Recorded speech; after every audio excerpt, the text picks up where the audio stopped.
हिंगोली जिल्ह्यात आज प्रहार संघटनेच्या वतीनं विविध मागण्यांसाठी ठिकठिकाणी 2 तास चक्काजाम आंदोलन करण्यात आले।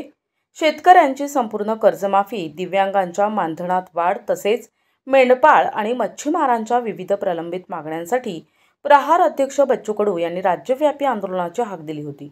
याच पार्श्वभूमीवर हिंगोली जिल्ह्यात हा तीव्र लढा उभारण्यात आला। हिंगोली नांदेड महामार्ग आणि आजेगाव सेणगाव महामार्गावर प्रहारच्या कार्यकर्त्यांनी 2 तास रस्ता अडवून धरला। या आंदोलनामुळे रस्त्याच्या दुतर्फा वाहनांच्या लांबच लांब रांगा लागल्यानं प्रवाशांना मोठा त्रास सहन करावा लागला। कोणताही अनुचित प्रकार घडू नये यासाठी आजेगाव येथे सुरू असलेल्या आंदोलनस्थळी गोरेगाव पोलीस ठाण्याचे ठाणेदार विनोद सळके हे मोठ्या पोलीस फौज फाट्यासह उपस्थित होते।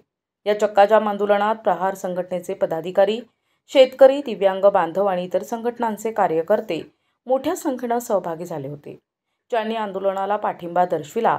यामध्ये महिला शेतकरी वैशालीताई वाघ, क्रांतिकारी शेतकरी संघटनेचे मराठवाडा अध्यक्ष गजानन कावरखे, जिल्हाध्यक्ष नामदेव पतंगे, प्रहार संघटनेचे विजय वानखेडे आणि प्रहार सेणगाव तालुका अध्यक्ष बालाजी गायकवाड यांच्यासह शेकडो शेतकरी आणि दिव्यांग बांधव उपस्थित होते।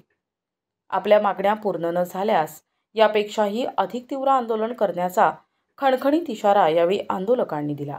24 जुलै 2025 रोजी संपूर्ण महाराष्ट्र राज्यामध्ये शेतकरी, शेतमजूर, ग्रामपंचायत युनियन, मच्छीमार, कामगार व इतर मागण्यांसाठी 7/12 कोरा तसेच दिव्यांग बांधवांचे 6000 मानधन व इतर मागण्यांसाठी वंदनीय बच्चूभाऊ कडू यांच्या नेतृत्वामध्ये तसेच बऱ्याच पक्षीय संघटनेचे आमदार महोदय, खासदार महोदय, शेतकरी संघटनेने देखील पाठिंबा दिलेला आहे।